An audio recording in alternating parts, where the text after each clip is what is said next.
नाज़रीन, आप देख रहे हैं programme the review Kamran Yusuf और शहबाज राना के साथ। द रिव्यू में हम पाकिस्तान की खारजा पॉलिसी, मईशत और नेशनल सिक्योरिटी पर बात करते हैं। और इस वक्त आप बिल्कुल देख रहे होंगे कि आउटडोर हम ये प्रोग्राम कर रहे हैं, तो सोचा कि थोड़ा कभी तब्दीली भी आनी चाहिए, आउटडोर भी डिस्कशन करनी चाहिए। मेरे अकब में आप डी चौक या शाराए दस्तूर जिसे कहते हैं, जहाँ पर पाकिस्तान की तमाम जो इक़्तिदार में बैठे लोग हैं या बड़े बड़े फैसले होते हैं, यही लोग बैठते हैं। तो आज आगाज़ जो है हम अपने प्रोग्राम का करेंगे अगेन पाकिस्तान और अफ़गानिस्तान के जो ताल्लुकात हैं उससे मुतालिक। आप जानते हैं कि पिछले 5-6 रोज़ से इस्तांबुल में दोनों मुल्कों के दरमियान मुज़ाकरात जारी थे और कल रात गए फिर ये खबर आई कि एक ब्रेक थ्रू ज़रूर हुआ है। और वो ब्रेक थ्रू जो तुर्किया के वज़ारत ख़ारजा है उनकी तरफ से स्टेटमेंट जारी हुआ, जो मुश्तरका एलामिया था। और उस मुश्तरका एलामिया में जो की फैक्टर है, नंबर 1 कि जो 19 अक्टूबर को दोनों मुल्कों के दरमियान जंगबंदी का ऐलान किया गया था उसको एक्सटेंड कर दिया गया है। दूसरा इम्पॉर्टेंटली एक जो मैकेनिज़्म है वो बनाने की बात हुई है, जिसमें ये जो सीज़ फायर है या जो बाकी इश्यूज़ हैं उसको किस तरीके से मॉनिटर किया जाए और वेरीफाई किया जाए, और कोई भी अगर फरीक उसको वायलेट करता है तो फिर उसके खिलाफ पेनल्टी भी होगी। और अगली जो सबसे अहम बात है कि 6 नवंबर को इस्तांबुल में ही दोबारा मुज़ाकरात होंगे जिसमें मोडेलिटीज़ तय की जाएंगी। अब ये जो मुश्तरका एलामिया सामने आया है ये आधी खबर है, पूरी खबर हम आपके साथ शेयर करेंगे। और शहबाज, इसमें जो इम्पोर्टेंट एस्पेक्ट है कि एक लम्हे ये लगा कि मुज़ाकरात बिल्कुल नाकाम हो जाएंगे। इनफैक्ट पाकिस्तान ने तो 2 रोज़ पहले वज़ीर इत्तलात ने यह कह दिया था कि मुज़ाकरात नाकाम हो गए हैं, और अब पाकिस्तान से जो बन पड़ेगा दहशतगर्दी को रोकने के लिए, उनके जो अबैटर्स हैं जो सपोर्ट करते हैं, जो भी पाकिस्तान ने कार्रवाई करनी है वो पाकिस्तान करेगा। लेकिन फिर गुज़श्ता जो 1 दिन पहले 2 दिन पहले जब पाकिस्तानी वफ़द बिल्कुल इस्तांबुल से जाने वाला था, वो तैयारे में बैठने वाले थे, तो तुर्की की रिक्वेस्ट पर फिर पाकिस्तानी वफ़द रुका, दोबारा एक नशिस्त हुई और उस नशिस्त के बाद ये मुश्तरका एलामिया सामने आया है। बहुत बड़ी डेवलपमेंट इसलिए है कि एटलीस्ट जो ब्रेक थ्रू इस हद तक अचीव ज़रूर हुआ है कि जो सीज़ फायर है वो कंटिन्यू करेगा। और बिल्कुल इसमें जो 2 कंट्रीज़ का रोल है, बड़ा मुस्बत रोल है, तुर्किया का और कतर का, वो अप्रिशिएट करने वाला कि उन्होंने आखिरी दम तक ये कोशिश की कि दोनों ममालिक जो इस्लामी ममालिक हैं दोनों में मज़ीद जंग ना हो। हैविंग सेड दैट, पाकिस्तान के जो कंसर्न्स हैं वो आज भी अपनी जगह पे मौजूद हैं। जो सीज़ फायर मुआहदा है वो भी गालिबन अनकंडीशनल नहीं है और ओपन एंडेड भी नहीं है। तो इसका मतलब ये है कि कुछ ऐसी चीज़ें वहाँ पे तय हुई हैं जिसके भी आप डिटेल्स भी बताएंगे कि जो अगर अफ़गान गवर्नमेंट, जो इंटरिम गवर्नमेंट है वहाँ पे, उन पे इम्प्लीमेंट करती है तो पाकिस्तान सीज़ फायर को जो ऑनर कर, तो ये वो कौन सी बड़ी चीज़ें हैं जिसके ऊपर बात हुई है और किस हद तक ये बात कही जा सकती है कि ये जो सीज़ फायर है ये शॉर्ट टर्म नहीं है, ये लॉन्ग टर्म में भी ये चलेगा। अच्छा, तुर्की की आपने बात की है, हमारे अकब में शाराए दस्तूर पर आपको तुर्की के फ्लैग्स और जो रजब तैयब उर्दवान है उनकी तस्वीर भी नजर आएंगी, क्योंकि 2 रोज़ पहले तुर्की का नेशनल डे था और पाकिस्तान ऑफ कोर्स तुर्की के बड़े स्ट्रॉन्ग रिलेशनशिप है। तो जो मैंने आगाज़ में ही कहा था कि ये जो मुश्तरका एलामिया सामने आया है ये आधी खबर है। जो असल खबर है कि आप समझ लें कि असल में कोई बहुत बड़ा ब्रेक थ्रू नहीं हुआ, बट क्योंकि तुर्की और कतर इन मुज़ाकरात की मेज़बानी भी कर रहे थे, मीडिएशन भी करवा रहे थे, और जब कोई इस तरह से मेज़बानी करता है, मीडिएशन करवाता है, तो उनकी ख्वाहिश होती है कि कोई भी जो प्रोसेस है वो बेनतीजा साबित ना हो, मामलात आगे बढ़ते रहें। तो ये एक आप कह सकते हैं कि एक स्टॉप गैप अरेंजमेंट है, एक इंटरम एक मेजर है। और जो मेरी पाकिस्तानी हुकाम से बात हुई है, जो आपने जिक्र किया, उसमें बिल्कुल पाकिस्तान ने इसको वेलकम किया है कि जो तुर्की और कतर की ये मीडिएशन है और ये जो सीज़ फायर एक्सटेंड हुई है। बट उसमें इंपॉर्टेंट एस्पेक्ट्स हैं जो आपने जिक्र किया। उसमें जो सबसे इम्पोर्टेंट बात है, पाकिस्तान जो मेरे सीनियर एहलकारों से बात हुई है, ये ओपन एंडेड नहीं है, यानी कि इनडेफिनेट पीरियड के लिए सीज़ फायर नहीं है, ना ही बगैर किसी शराइत के है कि ऐसा नहीं है कि ये बस ऐसी ही चलती जाएगी। नंबर 1 इसमें ये पॉइंट है, जो पाकिस्तानी हुकाम कह रहे हैं कि इस जो इंटरम पीरियड में भी या बुरी जो भी एक अग्रीमेंट हुआ है, इसमें जो सबसे बड़ा टेस्ट केस है कि सीज़ फायर के हवाले से वो ये है कि क्या अफ़गानिस्तान जो उसकी सरजमीन पाकिस्तान के खिलाफ इस्तेमाल हो रही है, इस पीरियड के दौरान वो उस पर कायम रहते हैं। अगर तो कायम रहेंगे तो पाकिस्तान भी इस सीज़ फायर को ऑनर करेगा, और इन द मीन वाइल वो कोई वेरीफाइबल और इस तरह के एक्शंस भी लेते हैं टीटीपी और बाकी जो मुखालिफ ग्रुप हैं। लेकिन अगर ऐसा नहीं होता और दहशतगर्दी के वाक़यात पाकिस्तान में जारी रहते हैं, तो फिर पाकिस्तान कहता है कि वो इसकी ज़मानत नहीं दे सकते कि ये सीज़ फायर जारी रहेगी। फिर पाकिस्तान अपने मुताबिक जो भी इंटरेस्ट प्रोटेक्ट करने हैं वो ये करेगा।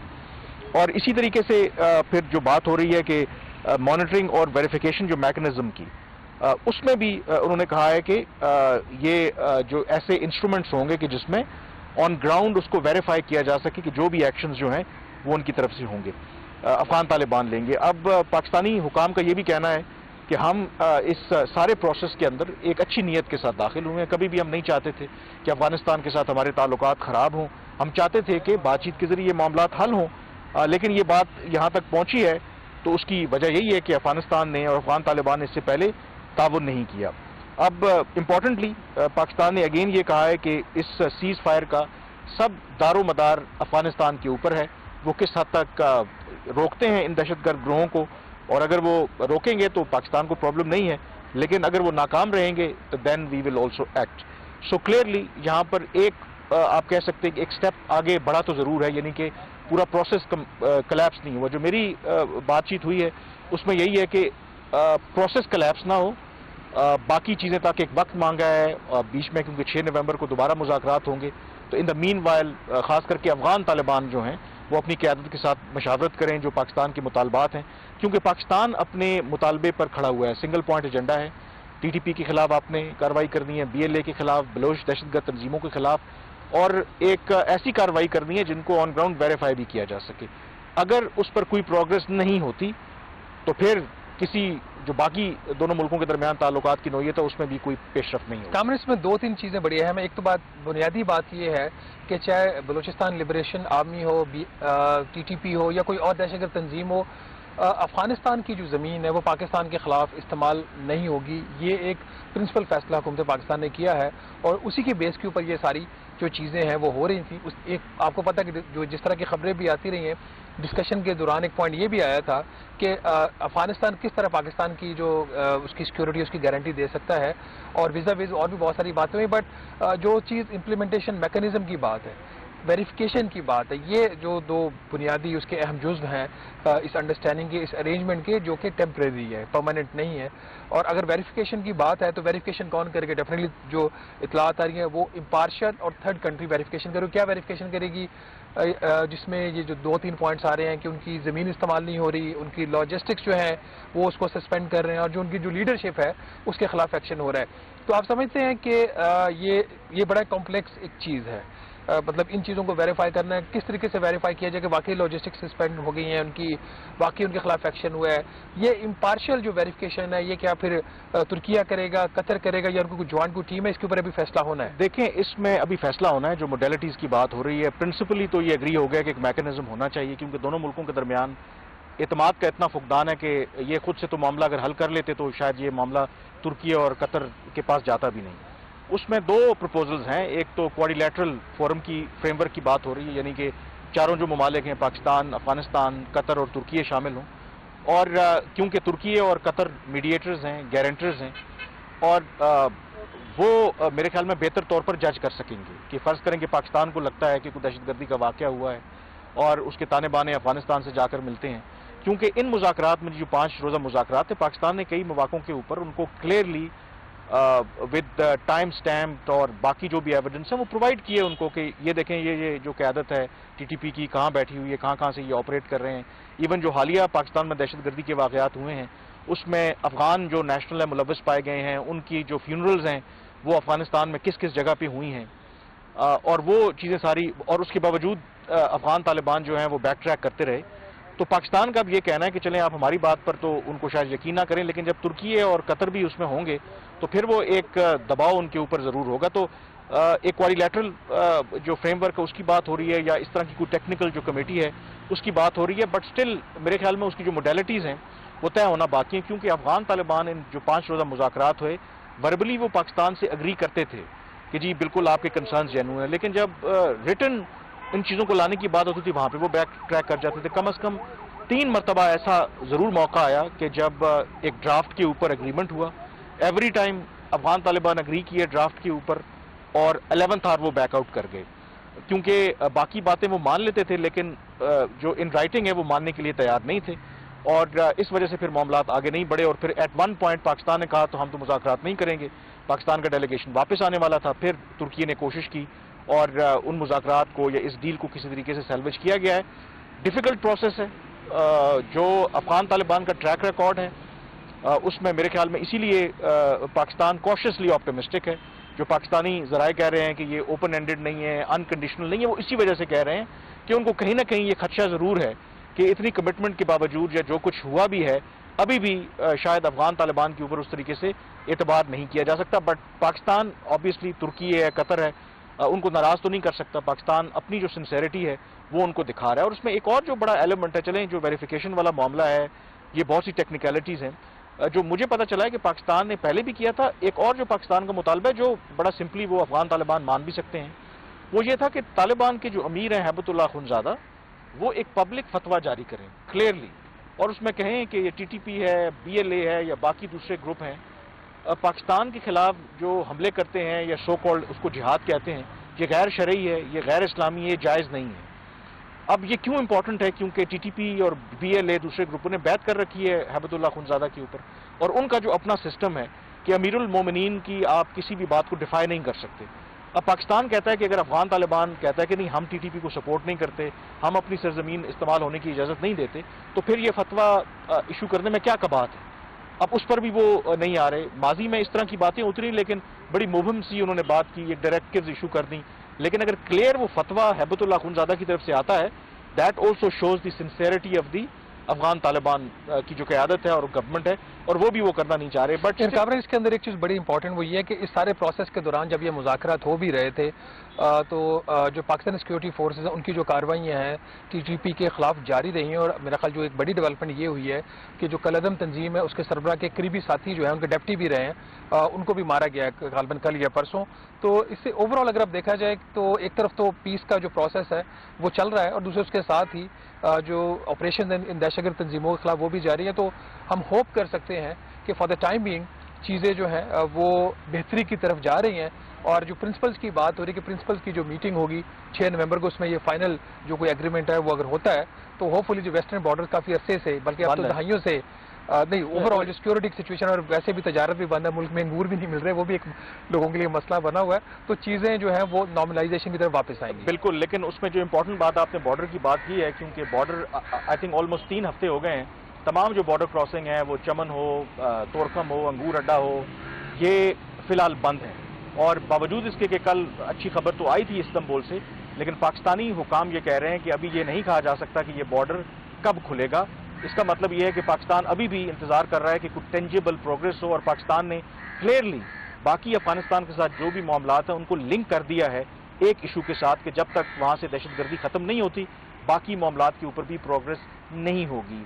दूसरी तरफ बिल्कुल शहबाज ने जो बात की, इस हफ्ते दहशतगर्दी के खिलाफ पाकिस्तान का एक जो बड़ी कामयाबी वो ये थी कि बाजौड़ के एरिया में पाकिस्तान का ये कहना था कि अफगानिस्तान की साइड से इन्फिल्ट्रेशन की अटेम्प्ट हुई, और उसमें जो टीटीपी का नंबर 2 था कारी अमजद, और जो सारे केपी के अंदर बलूचिस्तान के अंदर वो उनका ऑपरेशनल कमांडर था जो सारे इस ऑपरेशन को ओवरसी कर रहा था, उसको पाकिस्तान ने मारा है। और वो बड़ा एक ब्लो है टीटीपी के लिए। उसके ऊपर 50 लाख का हेड मनी भी थी, पाकिस्तान ने रखी थी, और यूएस की जो स्पेशल डेजिग्नेटेड दहशतगर्दों की फहरिस्त है उसमें भी ये जो शख्स है शामिल था। तो एक तरफ पाकिस्तान डिप्लोमेटिकली और बाकी ऑप्शंस के जरिए इस इशू को रिजॉल्व करने की कोशिश कर रहा है, और बाकी जो काइनेटिक ऑपरेशंस के जरिए इस मसले को हल करने के जो मामलात हैं या जो कोशिश है वो भी पाकिस्तान ने जारी रखी हुई है। यहाँ पे ब्रेक लेंगे और ब्रेक के बाद रुख करेंगे कि हुकूमत पाकिस्तान क्यों सोच रही है कि इजाफी जो टैक्सों का बोझ है वो अवाम के ऊपर डाला जाए। ये क्या कहानी है, ब्रेक के बाद इसको बात करेंगे।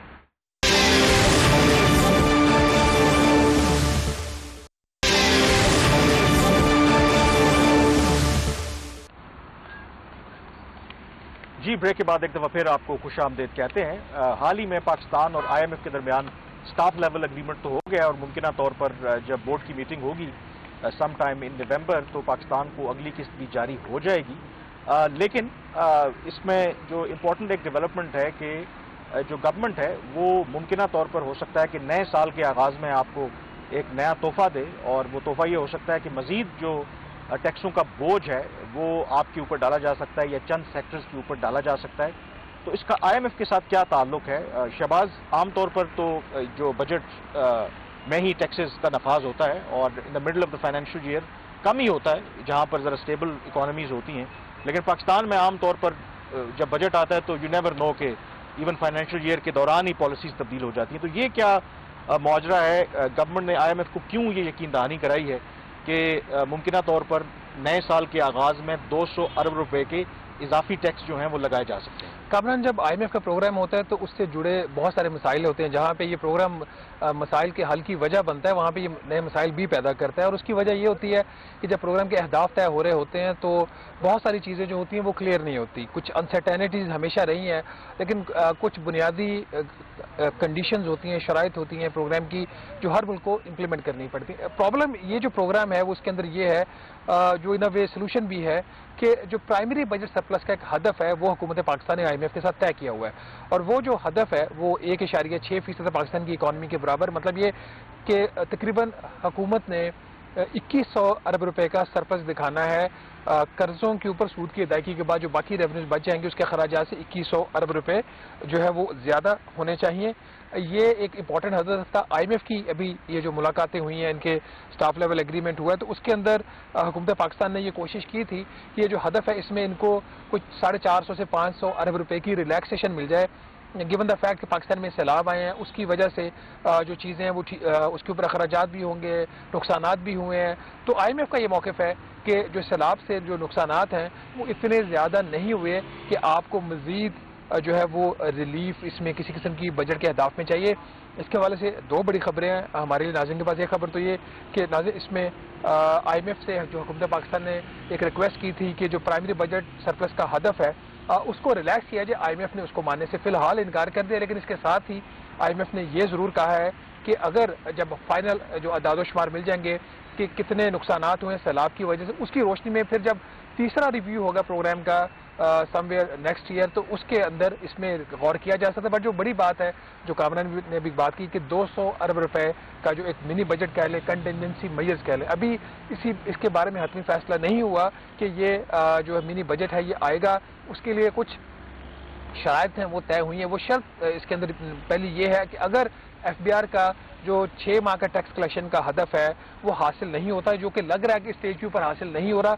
इसके हवाले से हम कल के प्रोग्राम में आपको डिटेल में बताएंगे कितना शॉर्टफॉल इनका 4 माह में आया है। आज आखिरी दिन है अक्टूबर का कलेक्शन का इनका। और दूसरी चीज़ ये कि अगर अखराजात जो हैं वो हद से बढ़ जाते हैं तो तब भी जो है जो कंटिजेंसी मेजर्स वो लेने पड़ेंगे। अब ये कौन से इकदाम हैं और ये नेचर क्या है, ये रिफ्लेक्ट करता है कि हुकूमत के पास क्या चॉइसेस हैं। कम से कम जो है वो 5 बड़े अहदाफ हैं, जो एरियाज हैं जिनको हुकूमत टारगेट करना चाहती है अगर ज़रूरत पड़ती है 200 अरब रुपए की मिनी बजट की। इसमें एक तो ये कि सोलर पैनल, जो हमेशा से ही हुकूमत की ख्वाहिश रही है कि लोग किसी तरीके से सोलर पैनल का इस्तेमाल कम करें क्योंकि नेशनल ग्रिड की वो महंगी बिजली खरीद सकें। तो सोलर पैनल के ऊपर जो सेल्स टैक्स का रेट है इस वक्त 10% उसको बढ़ाकर 18% करने का एक इनका प्रपोजल है जो IMF के साथ शेयर हुआ है, जिससे हुकूमत का ये ख्याल है कि सिंगल प्रपोजल से 56 अरब रुपया सालाना इनको इजाफी मिलेगा। दूसरी जो चीज़ है बैंकों के हवाले से जो नॉन उसके ऊपर होते हैं, non active tax payer list के ऊपर होते हैं लोग, उनके हवाले से अभी उनके ऊपर अगर वो बैंक से 50,000 रुपये से ज़्यादा विड्रॉ करते हैं तो उनके ऊपर 0.8% उनके ऊपर टैक्स लगता है, विदहोल्डिंग टैक्स। इसको 0.8% से बढ़ाकर 1.5% करने की तजवीज़ है। इससे हुकूमत का ख्याल है कि 30 अरब रुपया सालाना आएगा। लेकिन यहाँ पे सवाल ये पैदा होता है फिर जब मनी इन सर्कुलेशन होती है, करेंसी की जो सर्कुलेशन होती है मार्केट के अंदर, वो बढ़ जाती है जब किस्म के टैक्सेस आते हैं। 3 ऐसी चीज़ें हैं जो डायरेक्टली हर हाउस होल्ड को हिट करेंगी। जो लैंडलाइन फ़ोन्स हैं उनका इस्तेमाल तो कम है, लेकिन अभी भी आपको कनेक्शन लेना पड़ता है। समटाइम्स आपको अगर डाटा का कनेक्शन लेना तो उसके लिए लैंडलाइन की भी जरूरत पड़ती है। तो लैंडलाइन फ़ोन जो है उसके ऊपर विद होल्डिंग टैक्स का रेट 10% है, इसको बढ़ाकर 12.5% करने का भी एक प्रपोजल है, जिससे हुकूमत का ख्याल है कि इनको कोई 20 अरब रुपया सालाना मिलेगा। और जो आप सेलुलर आपका फ़ोन है उसके ऊपर जो कॉल्स करते हैं उसके ऊपर विद होल्डिंग टैक्स है इस वक्त 15%, इसको बढ़ाकर 17.5% करने की तजवीज़ है। अगेन कोई 24 अरब रुपये का रेवेन्यू ये लेना चाह रहे हैं। और मोर इम्पॉर्टेंटली जो बिस्किट्स हैं, बिस्किट्स के ऊपर 16% फेडरल एक्साइज ड्यूटी लगाने की तजवीज़ है। उसके साथ कुछ और भी चीज़ें हैं, 70 अरब रुपया कामरान वहाँ से लेंगे। तो अगर ये आप लिस्ट देख लें 1, 2, 3, 4, 5, ये वो चीज़ें हैं जो बिजनेस एज यूजुअल है कि जो लोग पहले सिस्टम के अंदर हैं या जहाँ पे FBR को खुद कोशिश नहीं करनी पड़ती। बिजली के बिल के ऊपर तो ये पहले ही ले रहे हैं, टेलीफोन के बिल के ऊपर, आपके मोबाइल फोन के बिल के ऊपर बड़े आराम से आ जाएगा। एफबीआर को कहीं जाने की जरूरत ही नहीं है। ये इसके बावजूद है कि गाड़ियां भी दी गई हैं एफबीआर के ऑफिसर्स को कि उनकी एफिशिएंसी बढ़ेगी, वो टैक्स बेस को ब्रॉडन करेंगे, लेकिन ये रिलाय किस चीज के ऊपर कर रहे हैं? उन्हीं जो ट्रेडिशनल मेजर्स हैं उन्हीं के ऊपर ये कामरा रिलाय कर रहे हैं। लेकिन इसमें जो एक जो बड़ा इस वक्त जो आप कह रहे हैं डिस्क्लेमर भी है कि ये प्रोवाइडेड के नंबर 1 के जो एफबीआर के अहदाफ हैं वो पूरे नहीं होते या हमारे जो अखराजात हैं वो हद से ज़्यादा तजावुज़ करते हैं, तो उस सूरत में ये एडिशनल मेजर्स लेना पड़ेंगे। अब 2 महीने तकरीबन रह गए हैं इसमें, तो डू यू थिंक कि गवर्नमेंट जो है इसको अवॉइड कर सकती है कि जो रेवेन्यू का जो टारगेट है उसको अचीव कर ले, या अपने अखराजात इस कदर ना बढ़ने दे कि उनको ये एडिशनल मेजर्स लेने की जरूरत पड़े? इसकी कामरा ने एक ही सूरत बंदी अवॉइड करने की कि हुकूमत किसी तरीके से आईएमएफ को कन्विंस कर ले कि आपका जो प्राइमरी बजट सरप्लस का हदफ है 21 अरब रुपए, 1.6% जो पाकिस्तान की इकॉनमी का साइज है उसके बराबर, उसको किसी तरीके से हुकूमत कम करवा ले। अभी तक आज के दिन तक आईएमएफ जी से इनकार कर रहा है उसको कम करने से। ये इसके बावजूद है कि वज़ीर-ए-आज़म शहबाज शरीफ साहब की जब सितंबर में यूएन जनरल असेंबली के इजलास में शिरकत के लिए गए तो साइडलाइन के ऊपर आईएमएफ के मैनेजिंग डायरेक्टर के साथ उनकी मुलाकात हुई। उसमें उन्होंने खासतौर पर ये उनसे दरख्वास्त की थी पर्सनली कि जी आप इस टारगेट को रिलैक्स करें, लेकिन आईएमएफ ने कहा था कि हम जाके जायजा लेंगे और उसके बाद हम तय करेंगे। एक और जो चीज़ इसके अंदर अहम है कामरान, हुकूमत ये समझती है कि जो इजाफी बोझ पड़ेगा अखराजात का सैलाब की वजह से, उसके लोगों की तामीर, उसकी घरों की तामीर नौ के लिए, इंफ्रास्ट्रक्चर को रिप्लेस करने के लिए, तो आईएमएफ का ये ख्याल है कि ये खर्चा विद इन द बजट पूरा हो सकता है 2 तरीकों से। एक तो ये कि कंटिजेंसी अखराजात का पूल पहले ही को 380 अरब रुपए का बना हुआ, 390 अरब रुपए में से आप पैसे उन्होंने आप निकाल सकते हैं।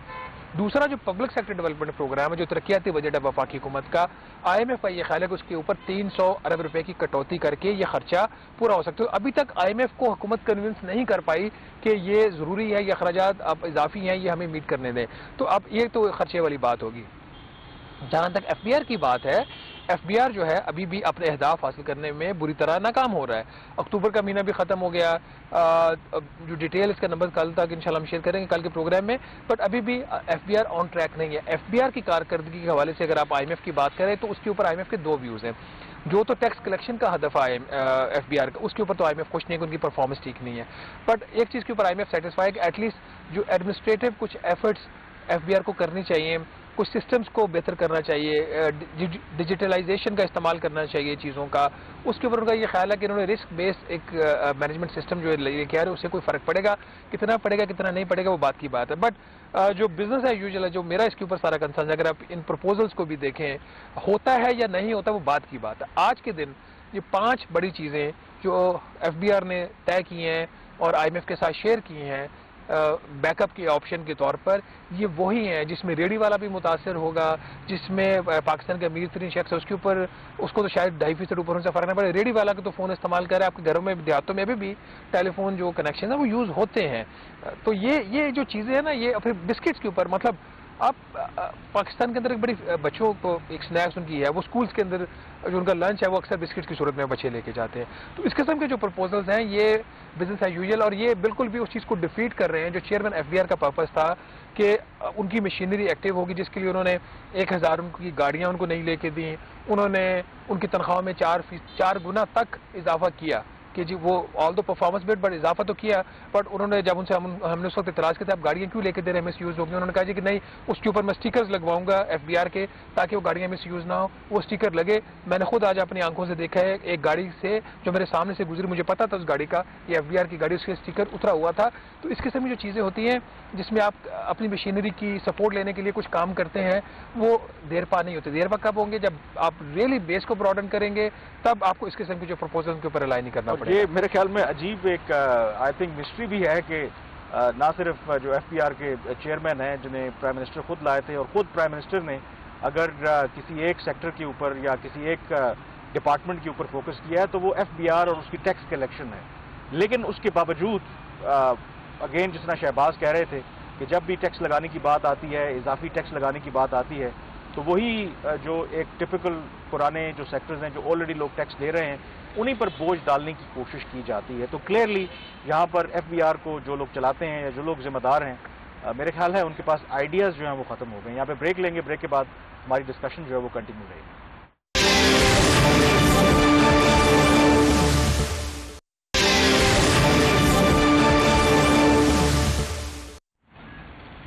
ब्रेक के बाद एक दफ़ा फिर आपको खुशामदीद कहते हैं। पाकिस्तान, आपको पता है कि हम कहते हैं कि ज़राई मुल्क है और पाकिस्तान की ओवरऑल अगर आप मईशत का हुजम देखें तो उसमें 25% उसका कंट्रीब्यूशन है।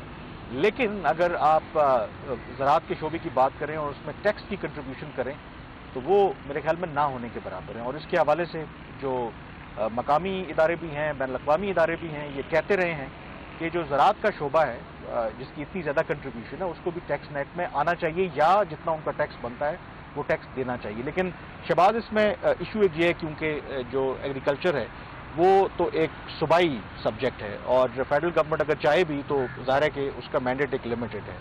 बट इस केस के अंदर कोशिश, जब ज़ाहिर है कि फेडरल गवर्नमेंट कोशिश तो करती है कि ओवरऑल उसका इम्पैक्ट पड़ता है आपके रेवेन्यू कलेक्शन में, तो कुछ इनिशिएटिव्स पंजाब और सिंध की तरफ से लिए गए थे कि किसी तरीके से जो ब्रॉडन किया जाए और जो ज़राअत के शोबे से जितना टैक्स नहीं आ रहा उतना लाया जाए। बट रिसेंटली सिंध गवर्नमेंट ने एक फैसला लिया है जिसको बैक टू स्क्वायर वन हो गया, तो ये क्या माजरा है? देखिए कामरान, ये फैसला सिर्फ सिंध हुकूमत का नहीं है। सिंध हुकूमत कैसे सामने आ गया, वो कानून में तब्दीली के जरिए किया उन्होंने। और पंजाब हुकूमत ये काम पहले ही कर चुकी थी, चूंकि पंजाब हुकूमत ने स्मार्ट प्ले किया, वैसे गलत जगह पे स्मार्ट प्ले किया कि उन्होंने ये काम नोटिफिकेशन के थ्रू कर लिया, पता नहीं चला। इसका बैकग्राउंड ये है कि जब पाकिस्तान और IMF का प्रोग्राम फाइनल हुआ था तो उसमें जैसे आपने खुद कहा कि एग्रीकल्चर इनकम टैक्स जो प्रोविंशियल मैटर है, तो उस प्रोग्राम की एक अहम शर्त पहले भी थी और अभी भी है कि जो चारों सूबाई हुकूमतें हैं वो एग्रीकल्चर इनकम टैक्स के 4 नए कवानीन लेके आएंगे। और वो जो उसका बुनियादी मकसद ये है कि एग्रीकल्चर इनकम टैक्स का भी वही रेट होगा जो वफाकी हुकूमत के टैक्स जो कवानीन है उसके तहत किसी भी बिजनेस इंडिविजुअल का मैक्सिमम रेट, मिनिमम से मैक्सिमम जो भी स्लैब्स हैं सारी वो सेम होंगी। तो आपको पता है कि जो बिजनेस इंडिविजुअल्स हैं जो वफाकी हुकूमत जिनको रेगुलेट करती है टैक्स कवानीन के जरिए, उनका जो टैक्स रेट है वो 15% से लेकर 45% तक है इस वक्त, और उसमें सरचार्ज भी है तो वो मिला के कोई 48-49% हो जाता है। तो उसके हवाले से उसी को फिर कॉपी किया चारों सूबाई हुकूमतों ने। तो चारों सूबाई हुकूमतों ने नए लॉज को पास किया, सिंध ने, पंजाब, बलूचिस्तान, खैबर पख्तूनख्वा में। पंजाब हुकूमत ने यह चालाकी की कि उन कवानीन के अंदर उन्होंने अपना कानून तो पास कर दिया एग्रीकल्चर इनकम टैक्स को, उसके अंदर उन्होंने ये इख्तियार पंजाब हुकूमत ने अपने पास ले लिया कि इसके जो टैक्स रेट्स हैं जो अभी तो उन्होंने वो दे दिए, उन्होंने कहा जी ये जो टैक्स रेट्स हैं ये हम तब्दील कर सकते हैं नोटिफिकेशन के जरिए, जो कि एक स्टैंडर्ड आपकी एक अच्छा कानून नहीं कहलाता। इसके बरक्स जो सिंध गवर्नमेंट थी उन्होंने जो इख्तियार था टैक्स रेट में रद्दोबदल का वो उन्होंने सिंध असेंबली को दे दिया, जो कि होता है क्योंकि पार्लियामेंटेरियंस का, लोगों के रिप्रेजेंटेटिव्स का ये राइट होता है वो कौन सा टैक्स और कब लगाएं, चाहे उसको हुकूमतें ही प्रपोज करती है बट अप्रूवल पार्लियामेंट देती है या प्रोविंशियल असेंबली देती है। तो इस केस में सिंध ने वो राइट उनको दे दिया। अब हुआ यह कि पंजाब की गवर्नमेंट ने खामोशी से उन टैक्स रेट्स में तब्दीली कर दी। ये जो कानून था नए टैक्स रेट्स, जो ओल्ड रेट्स थे वो 5% से 15% तक थे और 5% भी 12 लाख रुपए की सालाना इनकम के बाद लगता था। तो आमतौर पर फेडरल गवर्नमेंट के अंदर तो वो 15% का रेट है वहां पे। तो इन्होंने ये किया कि अक्टूबर 2024 तक ये नए कवानीन पास करेंगे और 1 जनवरी 2025 से नए कानून का इतलाक होगा और उसकी जो कलेक्शन होगी वो जुलाई 2026 को जनवरी 2025 से लेकर जून 2025 तक की पीरियड की कलेक्शन होगी। इन्होंने अब ये किया कि जब वो कलेक्शन का वक्त है, पंजाब हुकूमत ने थ्रू नोटिफिकेशन ओल्ड रेट्स को रिवाइज कर दिया और सिंध हुकूमत ने एक ऑर्डिनेंस लेके आई, उनके गवर्नर ने ऑर्डिनेंस इशू किया 2 दिन पहले, जिसके तहत उन्होंने कहा जी कि ये जो नए हायर रेट्स हैं 45% वाले, इसका इतलाक नए माली साल जुलाई 2026 से स्टार्ट होगा और फिर इसकी कलेक्शन अगले साल जुलाई 2025 में ये स्टार्ट होगा और कलेक्शन इसकी अगले साल 2026 में होगी। इसका मतलब ये हुआ कि जनवरी से जून तक का जो पीरियड था उसमें पुराने वही 5 से 15% वाला रेट। तो ये तब्दीली उन्होंने ऑर्डिनेंस के थी। एक तो तब्दीली ये इन्होंने इसके अंदर की, दूसरी तब्दीली इन्होंने ये की कि उन्होंने पंजाब हुकूमत को कॉपी करते हुए उन्होंने जो इख्तियार था टैक्स रेट में रद्दोबदल का वो भी उन्होंने अब अपने पास सिंध की हुकूमत ने भी रख लिया जिस तरह पंजाब की हुकूमत ने रखा। तो सिंध की असेंबली से वो राइट वापस ले लिए कि अब तीसरी तब्दीली उन्होंने ये की कि आइंदा जो भी नोटिफिकेशन होगा टैक्स रेट्स में रद्दोबदल का उसकी जो तारीख क्या होगी उसकी इम्प्लीमेंटेशन की, अगर फॉर एग्जांपल जुलाई 2026 में अगर कोई नोटिफिकेशन निकालना चाहते हैं वो अगले साल, तो वो उसकी इम्प्लीमेंटेशन की डेट वो जुलाई 2025 भी कर सकते हैं। तो ये सारा उन्होंने ये जो किया चीज़ ये अब क्लियरली IMF के प्रोग्राम की जो वायलेशन में वो चला जाता है। अब इसमें इन्होंने चालाकी फॉर द टाइमिंग तो ये दोनों हुकूमतों ने ये किया, उन्होंने कहा जी कि रेट्स को मुकम्मल ख़त्म नहीं कर रहे, इसको हम 1 साल के लिए डिले कर रहे हैं, जिससे एक इम्प्रेशन ये जाता है कि 1 साल डिले कर रहे हैं तो इसका मतलब ये है कि अभी भी उसको ये कमिटेड है। और जो वजह दे रही है सिंध हुकूमत इस हवाले से कि हमने ये क्यों किया, वो वजह ये दे रहे हैं कि जनवरी से जो उन्होंने कहा जी पूरा माली साल होता है, तो माली साल जून टू जुलाई होता है, तो जनवरी से हम उसको नए रेट्स को कैसे इतलाक करेंगे, उसका इतलाक करेंगे। हालांकि ये बात नहीं है, ये इनको लॉ बनाते हुए भी पता थी और शर्त तय करते हुए पता थी। मकसद सिर्फ इतना था कि हमने ये वाला जो रेट है, नए रेट्स जो है वो हमने इम्प्लीमेंट नहीं करने, उसमें फॉर द टाइम बिंग वो कामयाब हो गए। चलें यहाँ पे मेरे ख्याल में ब्रेक लेते हैं, और ब्रेक के बाद जैसे आप जिक्र कर रहे थे कि ये क्लियरली जो IMF की शर्त है उसकी यहाँ पर वायलेशन की है, तो IMF फिर किस तरीके से रिएक्ट कर सकता है, ब्रेक के बाद इस पर बात करेंगे।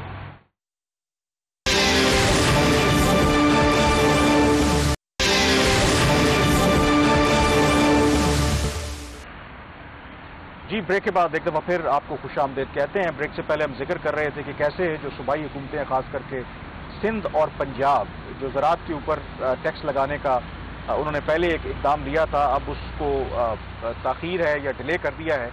और जो आप जिक्र कर रहे थे कि ये IMF की भी शर्त है कि आप जो तमाम सेक्टर्स और ख़ास करके ज़राअत का शोबा जिसकी 25% कंट्रीब्यूशन है पाकिस्तान की इकॉनमी में, तो उसको भी टैक्स नेट में लाया जाए। तो क्लियरली यहाँ पर तो आप कह रहे हैं कि इन कॉन्फ्लिक्ट विद IMF है, तो IMF कैसे रिएक्ट कर सकता है? क्या जो हमारा ये करंट प्रोग्राम है उस पर कोई असर पड़ सकता है उसका? देखिए, मेरी अभी जो इतला है इसके हवाले से वफाकी हुकूमत का तो वजारत खजाना का ये दावा है कि कोई इसका ब्रीच नहीं हुआ IMF के प्रोग्राम का। ये प्रोग्राम के साथ अभी भी कमिटेड है, ये हो नहीं सकता था, इसमें प्रैक्टिकल डिफिकल्टीज थी, और सिंध हुकूमत और पंजाब हुकूमत जो है वो IMF के साथ राब्ते में है और IMF इसके ऊपर ऑन बोर्ड है। लेकिन ऐसा नहीं है कि IMF ऑन बोर्ड है। IMF इस हद तक तो ऑन बोर्ड है, वो इसको सीरियस ब्रीच तो नहीं ले रहे इन अ सेंस कि अभी भी ये कमिटेड और अगले साल ये कर लेंगे। लेकिन जो मेरी इतला है, IMF इस चीज़ को ब्रीच ले रहा है कि इन्होंने जनवरी 2025 से जो चीज़ इंप्लीमेंट करनी थी उसको जुलाई 2025 में ले गए, और जो कि अगले साल जाकर फिर इसकी कलेक्शन होगी, एक साल का इसमें पूरा डिले है, तो ये ब्रीच में आता है। इसके हवाले से अभी IMF ने हतमी अपनी जो पोजीशन इनको नहीं दी, लेकिन जो सिंध गवर्नमेंट और पंजाब गवर्नमेंट है वो इस हवाले से IMF से बात कर रही है, और IMF भी इनके साथ डिस्कशन के अंदर है। इसका कोई रास्ता तलाश करने की कोशिश ये कर रहे हैं। मेरी अगेन ये है जो वजारत खजाना का इसके हवाले से है कि वो सिंध हुकूमत से राब्ते में है कि देख सके किसी तरीके से जो ऑर्डिनेंस है इसमें कोई तब्दीली कर दी जाए, ताकि IMF का जो कंसर्न हो। बट एक जो चीज़ सिंध हुकूमत के कुछ लोगों से मेरी बात उनके हवाले से सामने, जी कि ये ऑर्डिनेंस तो अभी आया है, हमारी जो majority of the not majority अगर क्लोज टू जो हाफ है ऑफ द टोटल जो टैक्स पे जो भी हैं वहाँ पे ज़राअत से रिलेटेड, वो कहते हैं अपना नए रेट्स के ऊपर अपना जो टैक्स है वो जमा करवा चुके हैं। प्रॉब्लम यहाँ पे अब ये आएगा, अगर वो नए रेट के ऊपर टैक्स जमा भी करवा चुके हैं तो ये जो ऑर्डिनेंस आया इसका इतलाक 1 जनवरी 2025 से होगा, तो अगर कोई जमा करवा भी चुका है उसको ये पैसा वापस जाएगा। जो एक मौक़िफ़ ले रही है सिंध हुकूमत, पंजाब ने किया तो हमने किया। दूसरे कि वहाँ पे जो आबादगार उनकी एक ऑर्गेनाइजेशन है जो किसानों के हकूक़ की बात करती है, उनकी तरफ से सिंध के चीफ मिनिस्टर को ये ख़त लिखा गया था कि पंजाब हुकूमत इस चीज़ को ऑलरेडी डिले कर चुकी है, तो आप क्यों डिले नहीं करते, आप भी इसको डिले करें, पंजाब हुकूमत को फॉलो करें। 1 और 2 उन्होंने कहा जी कि हमें प्रैक्टिकल डिफिकल्टी है, हम जनवरी से इसको कैसे अप्लाई करें।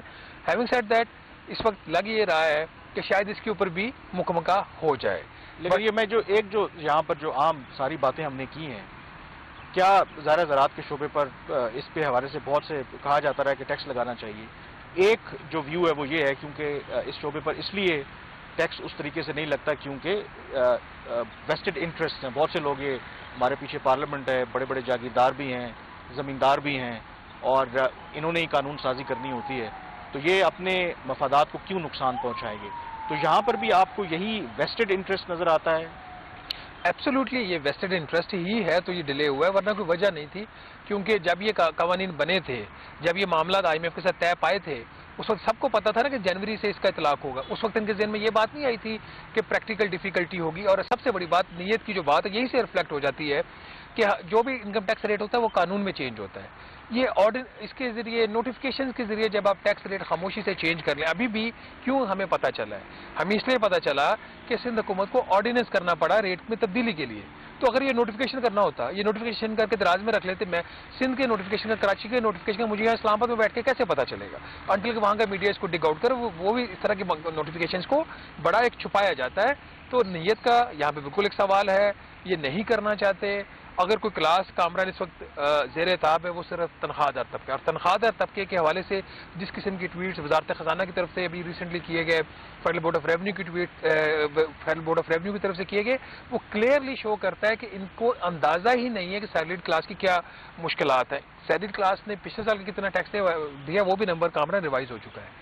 हमने जो पहले 555 अरब रुपए का नंबर दिया था वो प्रोविजनल था, उसमें अब अच्छा खासा इजाफा हो चुका है। मेरा ख्याल है हतमी नंबर कल के प्रोग्राम में बताएंगे तो वो बड़ा इंटरेस्टिंग होगा। तो इसका मतलब है कि इसमें ऑब्वियसली फिर वेस्टेड इंटरेस्ट भी हैं, तो ऐसा नहीं है कि गवर्नमेंट होता है ना कि क्योंकि फार्मर्स के इश्यूज भी होते हैं कि उनके जो छोटा फार्मर है उसके मफाद में उन्होंने ये काम किया, बेसिकली इस तरह की कोई कहानी छोटे नहीं। फार्मर की बात होती तो सबसे पहले मैं बोलता है ना, हम देहाती बैकग्राउंड से, हमें पता लोगों की मुश्किलात, इन लोगों से ज्यादा पता है जो यहाँ पे बैठे हुए हैं। टेक्नोक्रेट से मुझे शायद और आपको शायद ज्यादा पता होगा, हमने जिंदगी आधी जिंदगी देहातों में गुजारी है। और दूसरी बात यह कि यहाँ पे 6 लाख रुपए की जो सालाना आमदन हो वैसे ही एग्जेम्प्टेड है, जैसे मेरी और आपकी भी है, ठीक है। तो जिसने जो जितना कमाना उतना टैक्स देना है। तो पाकिस्तान की जो फार्मिंग कम्युनिटी है उसकी ओवरवेलमिंग मेजॉरिटी, मतलब मोर देन 3/4 वो वैसे ही इसके जो टैक्स के जो इतलाक से उससे निकल जाती है। किसान कमा बेचारा कितना रहा है इस मुल्क के अंदर, किसान की कोई आमदन नहीं इतनी बड़ी जिसको तकलीफ होगी टैक्स देते। छोटा फार्मर है ना, छोटा फार्मर अब 91% या 90% जो मुल्क के किसान है उनके पास 12.5 एकड़ से कम जमीन है। मेरे ख्याल में ये बात लंबी हो जाएगी, इस पर बहुत डिस्कशन हो सकती है, वक्त क्योंकि हमारे पास कम है। बेसिक प्रिंसिपल ये है कि वो फार्मर हो, दुकानदार हो, तनख्वाहदार तबका हो, एक कानून आप लागू करें कि अगर आप पैसा कमा रहे हैं, आपकी इनकम जो है अगर है आपकी, तो उसके मुताबिक जो भी एक टैक्स आपका बनता है तो तमाम वो दें, क्योंकि पैसा तो आप कमा रहे हैं, शोबा कोई भी हो। तो ये यहाँ पर असल में प्रॉब्लम है। बहरहाल प्रोग्राम द रिव्यू से इतना ही। मुझे कामरान यूसुफ और शहबाज राना को अब इजाज़त दीजिए। अल्लाह हाफिज़।